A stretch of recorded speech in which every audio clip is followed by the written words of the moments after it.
이런 이야기가 있습니다. 어느 교회 집사님 한 분이 설교 시간에 목사님 설교를 열심히 받아 적고 있었습니다. 다른 때는 그냥 듣고만 있던지 아니면 꾸벅꾸벅 졸기만 하던 집사님이 어느 날 열심히 설교를 메모하고 있으니까 설교하던 목사님도 깜짝 놀라고 다른 성도들도 아주 흐뭇해했습니다. 그리고 예배가 끝나자 다른 집사님이 다가와서 이 집사님에게 이렇게 말했습니다. 집사님, 오늘부터 목사님 설교 메모하시면서 듣기로 하였구나. 너무 잘하셨어요 하면서 따봉을 날려줬습니다. 그러자 이 집사님이 정색을 하면서 이렇게 말하는 겁니다. 제가요? 설교를 메모해요? 아니요, 저 개돈 순서 정하고 있었는데요. 사랑하는 성도 여러분, 예배 시간에는 마음을 다하고 정성을 다하고 목숨까지 다하여 신령과 진정으로 예배를 드릴 때에 비로소 하나님이 기뻐하십니다. 이 시간에는 개돈 순번 짜는 성도님들이 없기를 주님의 이름으로 소망합니다. 아멘이 없으시네요. 소망합니다. 네. 오늘 우리가 함께 살펴볼 마가복음 14장은 예수님께서 예루살렘에 입성하신 지 넷째 날을 기록하고 있고 명절인 유월절과 무교절의 이틀 전이 바로 오늘 말씀의 배경입니다. 우리가 읽진 않았지만 1절과 2절에는 유월절과 무교절 이틀 전에 종교 지도자들이 모여서 예수님을 잡아 죽일 음모를 꾸미고 있었다고 말씀합니다. 그런데 예수님은 이 음모들을 다 알고 계셨죠. 그럼 이러한 음모를 꾸며지고 있을 때 예수님은 어디서 무엇을 하고 계셨느냐?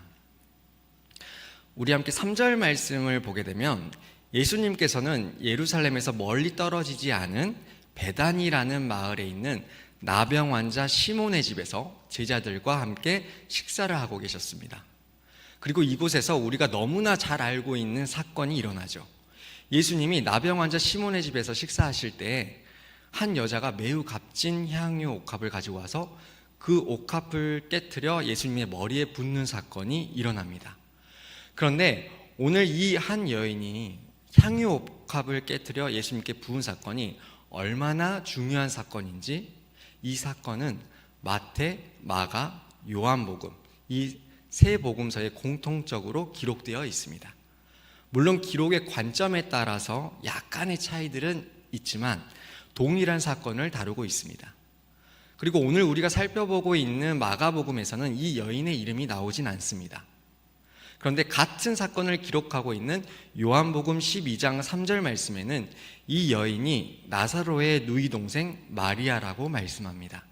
이렇듯 마리아는 매우 값진 향유 옥합을 가지고 와 그것을 깨트려 예수님께 부어드렸습니다. 그런데 당시에 남자들이 식사하는 곳에 여자가 불쑥 들어와서 향유를 붓는 것은 상당히 이례적인 일이었습니다. 우리나라도 옛날 조선시대만 하더라도 남녀 칠세 부동석이 있었던 것처럼 당시엔 남녀 간의 공간 구별이 엄격했기 때문에 남자들만 식사하는 자리에 여인이 들어온다는 것은 문화적으로나 전통적으로나 이해하기 힘든 일이었던 거죠. 게다가 무엇보다 여인이 매우 귀한 향유 옥합을 가져와서 예수님의 머리에 부은 행동은 더욱 충격을 주었던 겁니다. 그래서 보다 못한 제자들이 분노하기까지 합니다. 그런데 왜 분노했느냐? 제자들은 이렇게 비싼 향유를 아무 유익 없이 바닥에 쏟았다고 생각했기 때문입니다. 그럼 이 향유가 얼마나 비싼 거였길래 이렇게 화를 냈을까요? 그걸 알려면 먼저 향유가 무엇인지 알아야겠죠. 당시 이스라엘 사람들의 결혼 풍속 가운데에는 혼수 준비물로서 가장 귀한 것이 바로 옷과 향유였습니다. 그래서 당시 이스라엘 처녀들은 시집 가기 전에 돈이 생기면 그걸 모아서 그때그때 비싼 향유를 조금씩 샀습니다. 그리고 옥합에다가 한 방울 한 방울씩 모아서 결혼할 때 그 모아둔 향유를 팔아 결혼 자금으로 쓰는 것이었죠. 그럼 이렇게 어렵게 모은 향유의 가치는 과연 얼마였을까요? 오늘 말씀 5절을 보게 되면 이 향유의 값을 300데나리온으로 감정합니다.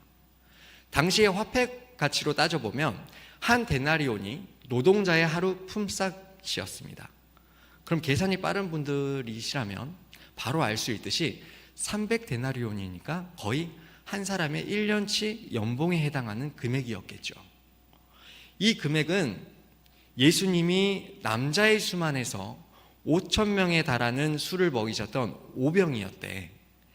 빌립이 계산한 그 사람들이 먹어야 하는 이 밥값의 금액이 200데나리온인데 비해서 100데나리온이나 더 많은 돈의 액수였으니까 얼마나 큰 금액인지 감이 오시죠. 그러니까 이 향유는 상당히 귀한 물건임이 틀림이 없습니다. 지금으로 치면 고가의 명품이나 다름이 없었겠죠. 이처럼 마리아는 없는 중에도 자신이 가진 것 중에 가장 귀한 것을 예수님께 바친 것입니다.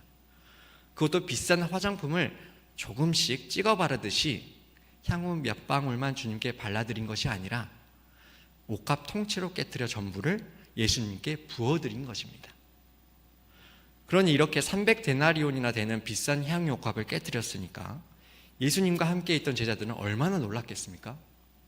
그리고 이 마리아의 행동에 대해 못마땅해 여기고 화를 내며 책망합니다. 뭐라고 책망합니까? 뭐라고 책망하는지 우리 함께 오늘 말씀 4절과 5절 말씀을 함께 읽겠습니다. 시작. 어떤 사람들이 화를 내어 서로 말하되 어찌하여 이 향유를 허비하는가? 이 향유를 300데나리온 이상에 팔아 가난한 자들에게 줄 수 있었겠도다 하며 그 여자를 책망하는지라. 제자들은 마리아야, 그거 팔면 300데나리온이나 받을 수 있을 텐데 그 돈 가지고 차라리 가난한 자들이나 구제할 일이지 뭐 그런 데다가 낭비를 하고 있냐 라고 말하고 있는 것입니다. 그런데 어떻습니까? 과연 제자들의 이 말이 틀린 말일까요? 제자들은 예수님께 항상 가난한 사람들을 돌보아야 한다는 가르침을 받았었고 율법적으로도 유월절 기간에는 가난한 사람들을 구제하는 것이 중요한 항목이었습니다. 그리고 실제로 그 말대로 향유를 팔아 돈으로 바꿨다면 어려운 지경에 놓인 많은 사람들을 도와줄 수 있었을 것입니다. 그래서 제자들의 말은 굉장히 논리적이고 교양적이고 설득력이 있는 것처럼 들립니다. 제가 방금 있는 것처럼 들린다고 말했습니다. 있는 것처럼이란 말은 실은 없다는 말과 같죠. 우리는 여기서 제자들이 잘못된 생각을 갖고 있었다는 것을 깨달아야 합니다. 먼저 요한복음 12장 6절에서는 이 말을 가룟 유다가 한 말이라고 하면서 이렇게 말하면 가난한 자들을 생각함이 아니요 그는 도둑이라 돈꾀를 맞고 거기 넣는 것을 훔쳐 가밀어라 라고 말씀합니다. 가룟 유다와 이 말에 동조한 제자들은 돈에 관심이 더 많았고 예수님에 대한 사랑보다는 세상에 대한 욕심이 마음에 가득했다는 것입니다. 그리고 제자들은 여인이 깨뜨린 옷값이 예배라는 것을 깨닫지 못했습니다. 예배가 무엇입니까? 예배란 나를 사랑하셔서 독생자 예수 그리스도를 십자가에 못 박게 하셨던 하나님께 내가 드릴 수 있는 최선의 것을 드리는 게 예배입니다. 이처럼 오늘 말씀에서 여인은 예수님께 자신이 드릴 수 있는 최선의 것을 드리며 예배한 것입니다. 하지만 제자들은 어떤 일이 예수님을 위한 일인지 우선순위를 알지 못했습니다. 그렇다면 우리 함께 7절 말씀을 읽겠습니다. 시작. 가난한 자들은 항상 너희와 함께 있으니 아무 때라도 원하는 대로 도울 수 있거니와 나는 너희와 항상 함께 있지 아니하리라. 가난한 사람들은 늘 제자들의 주변에 있을 것이지만 예수님은 제자들과 항상 함께하는 것이 아니라는 것입니다. 다시 말해서 무엇을 더 우선순위에 두어야 하는지 알아야 한다는 말씀입니다. 그리고 앞에 6절에서 예수님은 이렇게 말씀하십니다. 예수께서 이르시되 가만두라 너희가 어찌하여 그를 괴롭게 하느냐 그가 내게 좋은 일을 하였느니라. 여기 보시면 지금 예수님이 이 여인이 옳은 일을 했다고 말씀하시나요? 아니죠. 좋은 일을 했다고 말씀하십니다. 예수님은 향유를 예수님께 부은 것이 향유를 팔아 그 돈으로 가난한 사람들을 돕는 것보다 더 옳은 일이라고 말씀하시지 않습니다. 그것을 가지고 가난한 사람들을 도와야 한다는 생각이 틀렸다는 말이 아니죠. 바로 A와 B 중에서 우선순위를 무엇을 두어야 할지 이 여인은 잘 알고 있었다는 것이고 제자들은 모르고 있었다는 말씀입니다. 그리고 예수님은 이 여인이 한 좋은 일이 구체적으로 무엇이었는지 8절에서 설명하십니다. 우리 함께 8절 말씀을 읽어보도록 하겠습니다. 시작. 그는 힘을 다하여 내 몸에 향유를 부어 내 장례를 미리 준비하였느니라. 옥합을 깨뜨려서 향유를 예수님께 부은 것이 바로 예수님의 죽으심, 곧 장례를 준비한 것이라는 말씀입니다. 유대인의 장례에서는 시체에 기름을 바르는 의식이 진행되었었는데 오늘 말씀에서 이 여인의 행동이 바로 장례 의식을 미리 한 것과 같다고 예수님은 말씀하신 것입니다. 이렇게 예수님은 이 여인이 옥합을 깨뜨려서 향유를 부은 것이 제자들이 생각하는 것처럼 낭비가 아니라 하나님의 아들 예수님의 장례를 미리 준비한 예식이라는 것을 분명하게 말씀하고 계십니다. 그렇다면 이 마리아라는 이 여인은 굳이 왜 이 비싼 향유 옥합을 깨뜨렸을까요?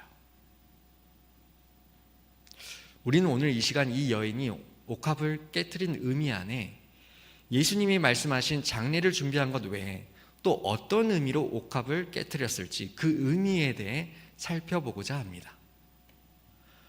여인이 옥합을 깨뜨린 첫 번째 의미는 자신이 갖고 있는 가장 귀한 것을 주님께 드린 것입니다. 이 여인에게 예수님은 자신이 사랑하는 오라버니 나사로를 살려주신 예수님이었고 자신이 예수님을 알기 전에 먼저 자신을 사랑해 주신 예수님이었습니다. 그래서 그 놀라운 사랑에 의해 구원받아서 하나님의 자녀가 된 기쁨을 누리게 되었는데 난 이렇게 예수님께 받은 은혜가 너무 많은데 어떻게 이 은혜를 보답할 수 있을까? 나는 주님께 무엇을 드릴까? 고민하다가 그래, 나도 나한테 가장 귀한 것을 예수님께 드리자 하면서 자신이 한평생 힘들게 모은 유일한 재산인 향유를 주님께 드렸던 것입니다. 이 향유 옥합이 없다면 난 이제 시집도 못 가고 살아가는 것도 힘들고 땡전 한 푼 없는 거지가 되는데도 내일 먹고 사는 문제보다 오늘 당장 예수님께 이것을 드리는 게 더 소중하고 최우선으로 여겼다는 것입니다. 이처럼 이 여인은 너무나 주님을 사랑하고 주님의 은혜가 감격되어 자기가 한평생을 가장 귀중히 여기던 옥합을 예수님 앞에서 깨뜨린 것입니다. 그리고 두 번째로 여인이 옥합을 깨뜨린 의미는 죄악된 과거를 청산하고 새로운 앞날을 결심하는 결단이었습니다.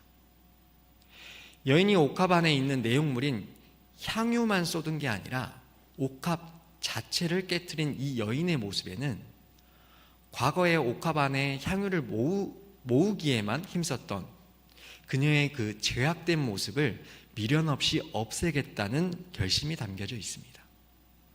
만약 옥합을 남겨뒀다면 여인은 그것을 볼 때마다 300데나리온이라는 돈 생각이 났을 것입니다. 하지만 여인은 미련 없이 죄악된 모습에서 완벽히 뒤돌아서는 결심을 했기에 옥합을 완전히 깨뜨릴 수 있었습니다.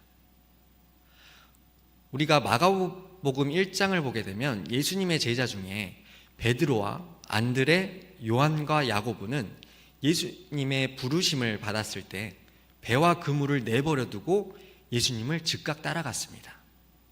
또 2장에서도 레위 마태도 세관에 앉아서 세금을 거두고 있다가 예수님이 나를 따르라는 그 말씀 한마디에 모든 것을 버리고 예수님을 따랐습니다.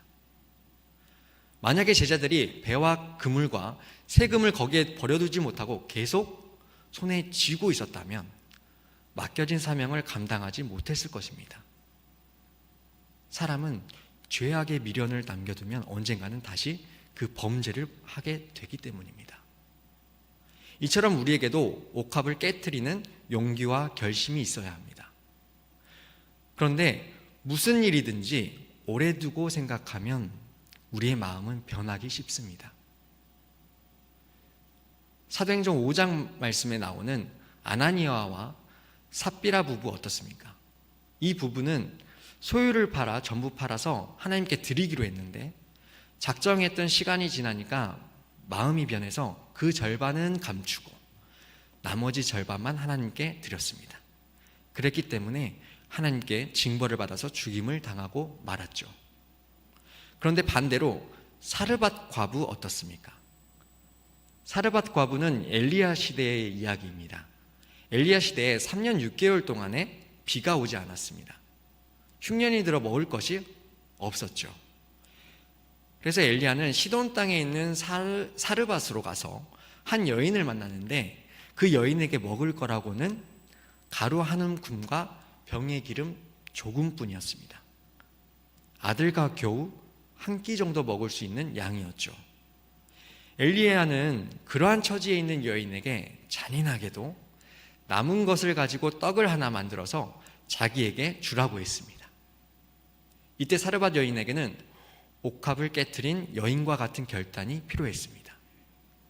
말처럼 쉽게 순종할 수 없는 상황이었고 도저히 대접할 수 없는 여건이었습니다. 하지만 사르밧 여인은 엘리야에게 떡을 만들어 주기로 결단했고 그 말씀에 순종했을 때 놀라운 축복을 받게 되었습니다. 이처럼 오늘 말씀에서 마리아도 우물쭈물하며 마음이 변할지도 모르니 순식간에 옥합을 깨뜨렸습니다. 이처럼 우리 신앙에도 머뭇머뭇하지 않고 바로 실행에 옮길 수 있는 결단력이 필요합니다.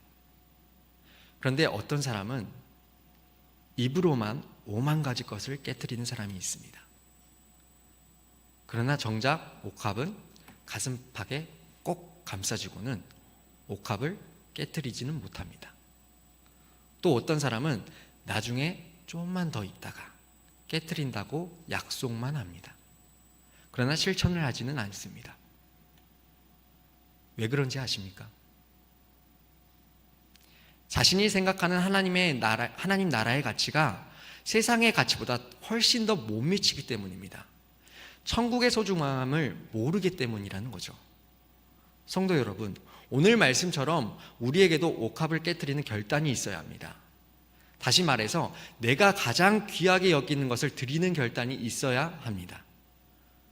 한쪽 다리는 하나님께, 나머지 한쪽 다리는 세상에 두고 머뭇머뭇하며 이리 갔다 저리 갔다 하는 것이 아니라 하나님이 부르실 때, 하나님이 말씀하실 때 뒤도 돌아보지 않고 미련 없이 내 주님, 이 옥합은 주님만을 위해 쓰여지기를 원합니다. 내 주님, 이 옥합처럼 제가 주님 앞에 온전히 깨어지기를 원합니다. 내 주님, 앞으로 세상 것에 연연하며 살지 않고 주님만을 위해 살겠습니다 라며 결단하는 마음으로 따라가야 할 줄 믿습니다. 이렇게 오늘 말씀의 여인처럼 예수님을 위해서 옥합을 깨트리는 우리 모두가 되기를 원합니다. 그렇다면 오늘날 나의 옥합은 무엇입니까? 내가 당장 깨트려서 주님께 드려야 하는 옥합은 무엇입니까? 그것은 값이 비싸고 귀한 것일 것입니다. 또한 깨트리면 예수님이 좋은 일을 했다고 칭찬하실 일일 겁니다. 이처럼 나의 옥합은 첫 번째로 너무 소중해서 늘 지키고 있는 것일 수도 있고요. 두 번째로 내가 너무 의존하고 있는 것일 수도 있습니다. 세 번째로 너무 좋고 아름다운 것이어서 내가 늘 즐기고 행복해하는 것일 수도 있습니다. 그리고 네 번째로 너무 가치 있고 귀한 것이어서 내가 늘 추구하면서 따라다니는 것일 수도 있습니다. 그런데 지금 말한 이 네 가지의 공통점은 바로 내가 예수님께 나아가는데 방해 요소가 되는 것들이라는 겁니다. 더 자세히 들여다보면 옥합은 재산, 권력, 지위와 같은 물질적이거나 재능과 지식 같은 비물질적인 것일 수도 있습니다. 아니면 나의 고집, 교만, 이기주의, 청년들에게는 취업이나 직장, 어떤 경우에는 우리 자녀일 수도 있습니다. 그러나 우리는 이 옥합을 깨부셔야 하는데도 나같이 죄 많고 못난 인간을 위해서 예수님이 십자가에서 피 흘려 죽으셨는데도 난 내 고집만 부리고 교만해져서 내 옥합만을 채우기 위해 노력하고 그리고 그 옥합을 지키기 위해서 애를 쓰며 살아가고 있습니다. 이러한 모습이 나의 모습은 아닌지 우리는 생각해 봐야 합니다. 이렇기 때문에 옥합이 깨지지 않기 때문에 우리는 신앙생활하면서 늘 부딪히고 늘 분노하고 다투고 시기질투하고 싸우는 것입니다. 지금 나의 옥합이 너무 소중해서 이것 없이는 살 수 없을 것 같아서 그 옥합을 목숨 바쳐 지키려 하지 마시고 예수님이 영광을 받으시도록 우리의 옥합을 깨뜨릴 수 있기를 원합니다. 말씀을 맺겠습니다. 2024년 새해를 맞이한 지 얼마 안 된 것 같은데 벌써 2024년 1월이 다 지나가고 있습니다. 여기에 계신 성도 여러분은 새해를 맞이하며 하나님께 올려드린 기도 제목들, 결단한 일들을 모두 실행에 옮기셨습니까?